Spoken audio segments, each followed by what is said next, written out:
Ô, gente, farmácias e drogarias de todo o país começaram a reter a receita de canetas emagrecedoras. A determinação é da Anvisa, a Agência Nacional de Vigilância Sanitária, foi publicada em abril e tinha 60 dias para entrar em vigor. A medida tem como principal objetivo evitar o abuso do uso de medicação originalmente desenvolvida para diabetes do tipo 2. Para a gente falar sobre essa mudança e sobre os riscos, eu recebo aqui um especialista para falar com a gente e dar detalhes sobre isso. Doutor Tácito Isgorlon. Isgorlon ou Isgorlon, doutor? Isgorlon. Isgorlon, muito obrigado mais uma vez pela presença aqui no Balanço Geral, doutor.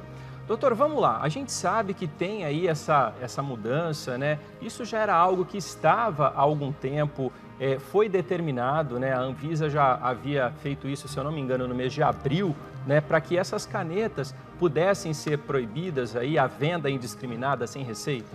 As canetas que começaram muito lá em 2018, Em 2023, em janeiro, já teve grupo de médicos que fizeram solicitação para a Anvisa pedindo o receituário obrigatório para compra, porque estava se vendendo e comprando-se indiscriminadamente. E agora, esse ano, a Anvisa traz a resolução que realmente precisa de uma receita para que possa acontecer a venda. O que o senhor acha aí? O que os médicos acharam dessa decisão, doutor? Já era o que nós estávamos solicitando para a Anvisa há 2 anos e pouquinho, Então, assim, do grau de importância. Por atender pacientes nessa área de uso indiscriminado, a gente observa muitos efeitos colaterais. Porque quando começou a fazer as canetinhas, que são os análogos, chamados análogos de GLP-1, agora tem a mais moderna que tem DIP junto. O que acontece? Iniciou-se para tratar diabetes especificamente. E observou-se que tinha resultados de emagrecimento. Aí todo mundo começou a utilizar. Então é muito comum atender pacientes que de forma empírica ele começa a utilizar e passa mal. Já tive vários casos onde o paciente passa mal por utilizar a dose do jeito que está, do jeito que é. E nem todo mundo tem indicação de utilizar essas medicações. Você tem que passar por uma avaliação para saber se tem essa indicação para o emagrecimento. Emagrecer jovem é um jeito, meia-idade é outro, e idoso muito mais complexo. Você querer utilizar essas canetinhas em idosos é muito mais grave os efeitos colaterais e as consequências. O que pode acontecer, por exemplo, doutor, com o idoso que utilizar? É que o idoso, quando a gente começa a utilizar essas medicações, você tem que mapear muito bem a parte nutricional dele. Porque muitas vezes ele já está diabético, ele está desnutrido, e você vai utilizar uma medicação que vai inibir o apetite dele, então ele para de comer. A primeira coisa que a gente tem que focar muito no idoso é desidratação. Entendi. Ele para de comer e para de beber água. E quando nós fazemos um balanço calórico para o idoso, é diferente do adulto jovem. O idoso você vai poder tirar no máximo ali de 300 a 500 quilocalorias dia, que senão você descompensa metabolicamente esse paciente. E com essas canetas, o idoso às vezes não come nada o dia inteiro. Então ele vai ter muito mais efeitos colaterais e complicações. Pode, por exemplo, uma desidratação levar a uma insuficiência renal aguda. Aí você tem que internar esse paciente porque o rim acabou entrando em insuficiência por desidratação. Cefaleia, muito comum. Muitos vômitos pode acontecer com desequilíbrio hidroeletrolítico, também importante. Isso em qualquer faixa etária, mas no idoso isso é muito mais acentuado. Então tem que tomar cuidado da medicação de forma empírica, sem embasamento, sem acompanhamento com um profissional da área. Doutor, agora essa medicação, para quem está nos acompanhando agora, inicialmente, ela foi criada, para tratar o diabetes tipo 2, é isso? Sim. E aí depois a gente teve aí, vamos dizer assim, um efeito colateral, digamos, que foi o emagrecimento. Quando ela começou, os estudos não começaram, ela foi lançada em 2018, mas os estudos começaram muito antes, 5 anos antes. Isso para quê? Justamente para diminuir hemoglobina glicada, tratar diabetes. Isso observou-se o quê? Que o paciente diminuía a ingesta e aí emagrecia. E aí foram estudar as incretinas, que são chamadas GLP-1, que é a semaglutida, hoje com o nome Ozempic, O Ozempic todo mundo conhece. Mas, na verdade, o Ozempic ele é utilizado para diabetes. A indústria farmacêutica colocou o Wegovy para utilizar para emagrecimento, porque agora elas foram aprovadas para emagrecimento. Antes não tinha essa aprovação quando elas foram lançadas. Hoje já tem, então pode-se utilizar.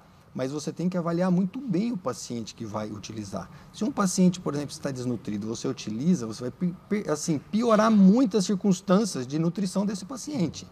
Um outro fator que a gente vê muito né, o paciente perda de massa muscular. Então, tem publicações mostrando que o Ozempic, a semaglutida, chega a ter 39% de perda de massa muscular do peso que você perdeu.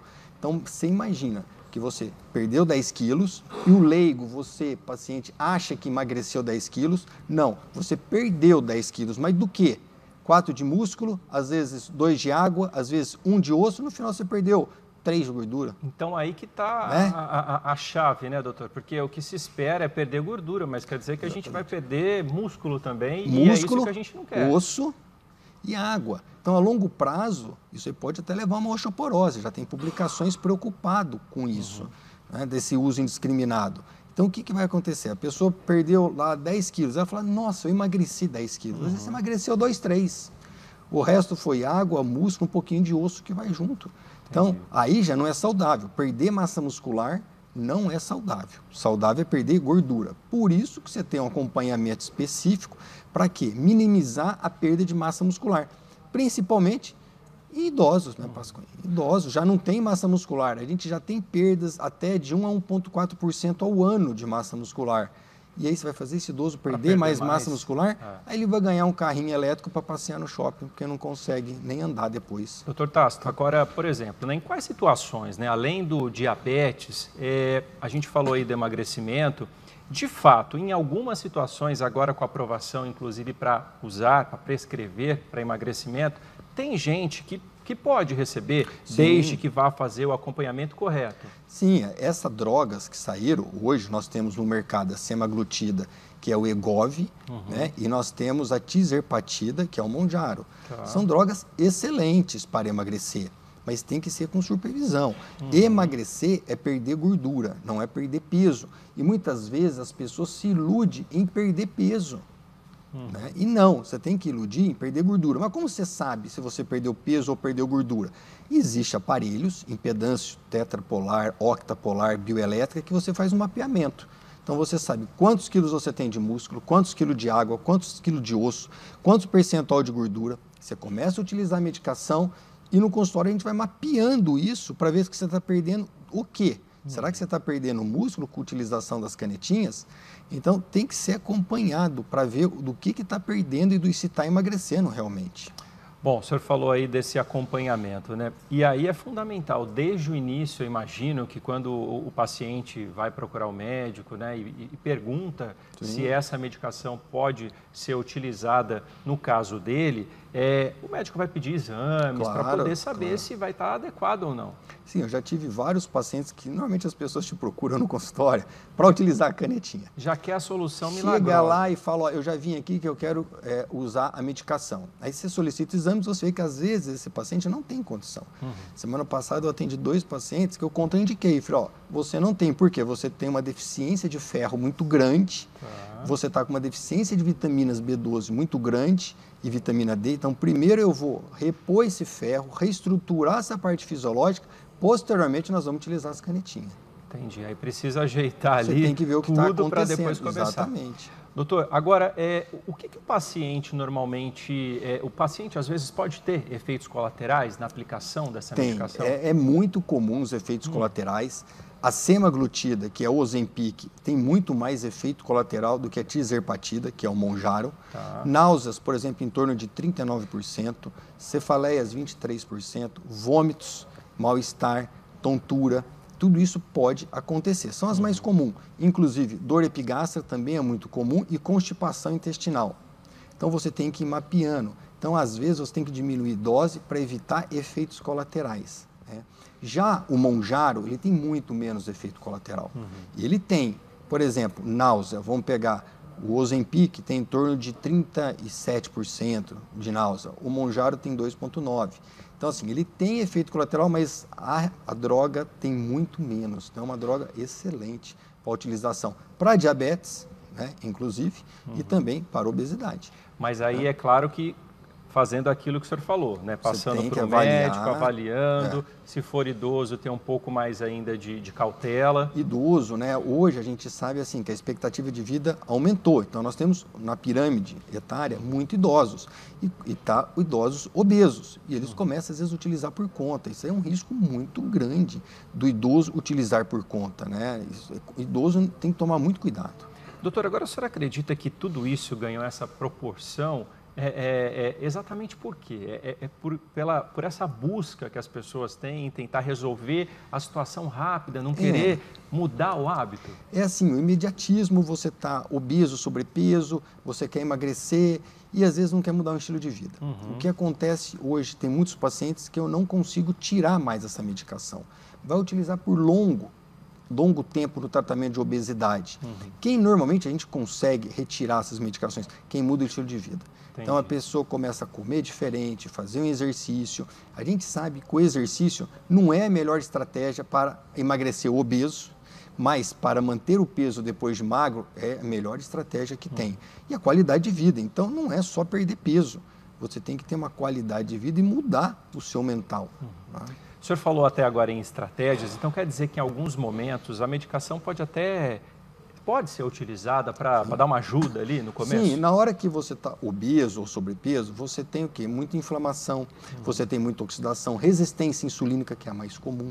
E a resistência insulínica dificulta esse emagrecimento. Tá. Se o paciente tiver um aumento de triglicérides, também vai dificultar o emagrecimento. Então você vai tratar o triglicérides, você vai tratar a resistência insulínica dele para o emagrecimento. Ele vai emagrecer, porque às vezes só a academia é muito difícil, não é? E com as medicações, você tirando ele dessa injúria, ele emagrece e depois ele vai caminhar com as próprias pernas. É igual a gente trata qualquer doença. Não é? E a vantagem de você emagrecer é que você tira. Eu tenho pacientes que já tirei o CPAP, que é aquela maquininha de respirar, porque era obeso.